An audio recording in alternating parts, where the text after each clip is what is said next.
everybody. Welcome back to the Nibiru channel. It is October 16th, 2016. Last night I was a special guest on the Front Porch Radio Show on iHeartRadio. And ladies and gentlemen, they are trying to silence me. They do not want the truth to come out about Planet X. But I am delivering the truth.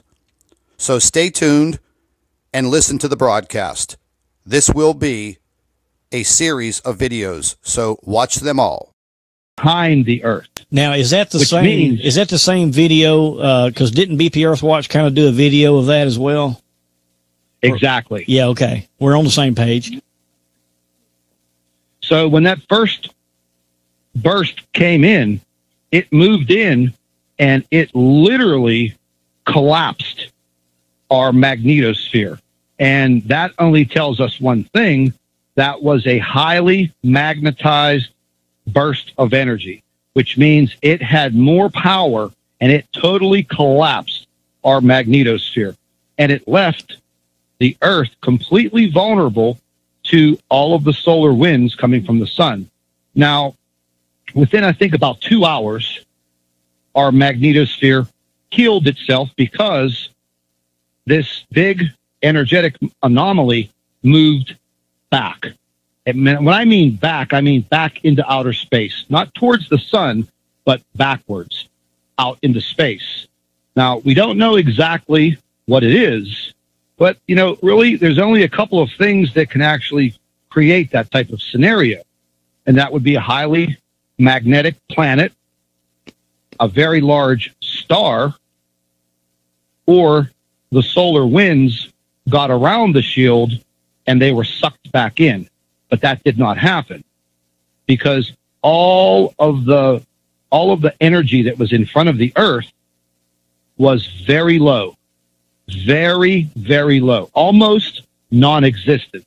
So that was not the case. Now, as this form of energy moved away from the Earth, our magnetosphere came back and healed itself. Thank God. Because when we are exposed like that, we are exposed to massive amounts of radiation and heat.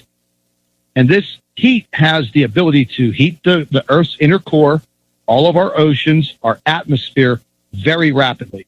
This can cause massive earthquakes instantaneously because we are already unstable. If you've noticed over the last few weeks, we are having earthquakes all over the place. Well, we are having volcanoes. Yeah, that kind of leads me to that. Let me run this up your flagpole and see if you'll salute it.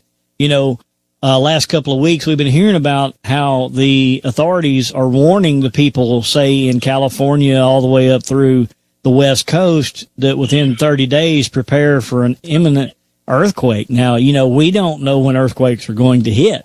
So, you know, could they have been seeing that this thing was coming, and that's why they warned about that significant earthquake in California?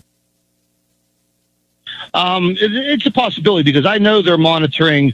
They're monitoring everything.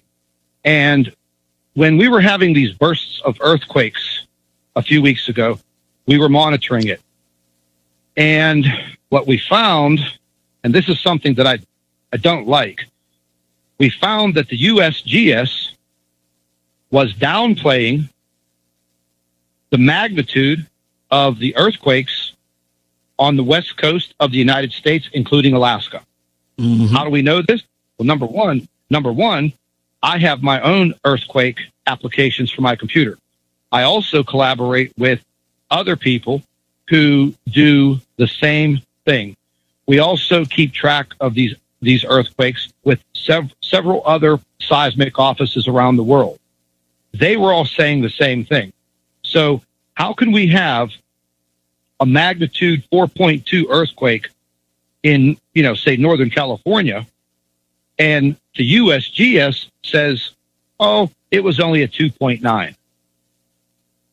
So they were downplaying it. And they continued to do that for the better part of 10 days. Wow. Yeah. So with these waves of energy that are basically dilapidating our force field around the Earth. Is this something that's going to continue, or is this just a single event? Do we know where it's coming from?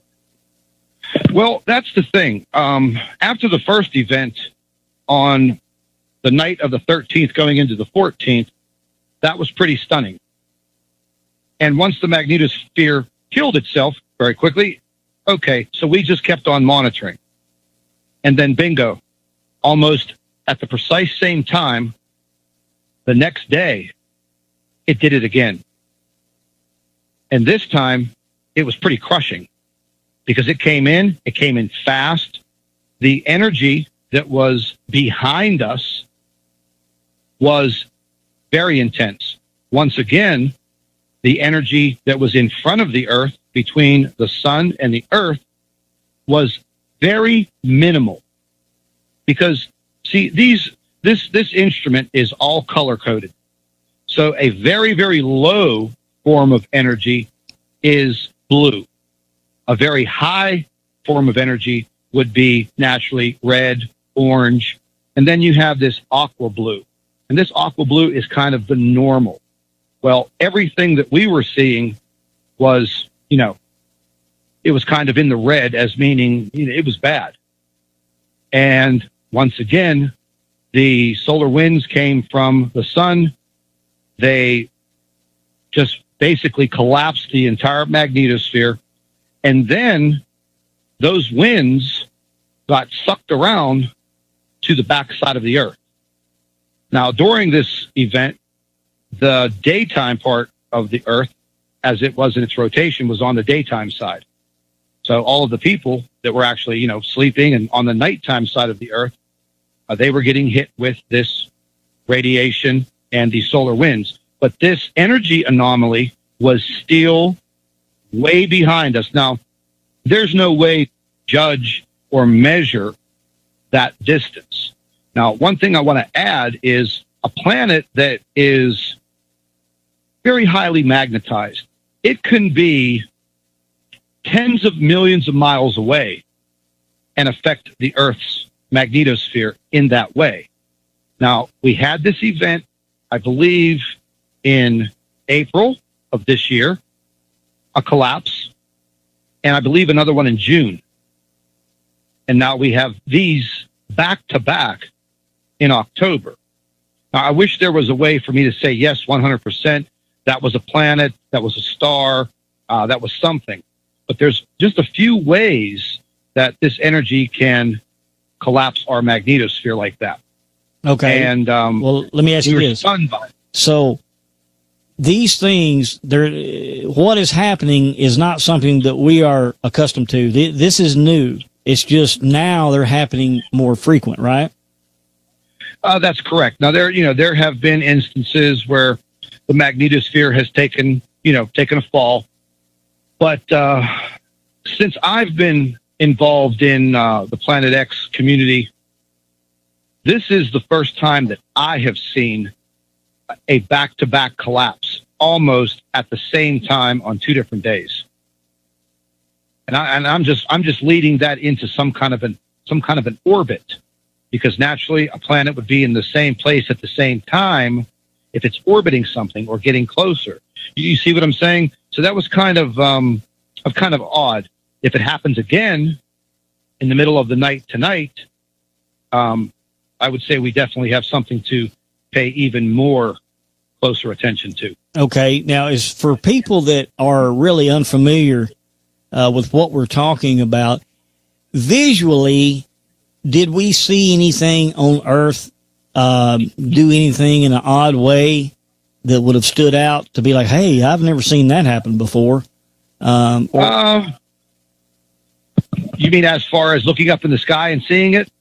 Well, that or possibly maybe, I don't know, some sort of magnetic shift, or I really don't know what I'm asking, but I mean, is there any visual or anything audio that we would have heard? As far as visual, probably not. Okay, so basically, because remember, this is just a very high burst of energy, solar energy. Okay. And it's just depleting our magnetic field, and there's not really anything visually that we can spot just by seeing it. Ladies and gentlemen, you have just listened to part 2 of this live radio broadcast. Stay tuned and listen to part 3. I'd like to thank all of our Nibiru watchers. You guys do a fantastic job. Would also like to thank you for your loyal subscribership. You can continue to email your photographs and your video to NibiruPlanetX2016@gmail.com.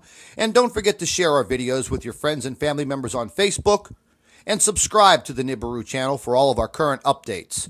And like I always say, keep an eye in the sky.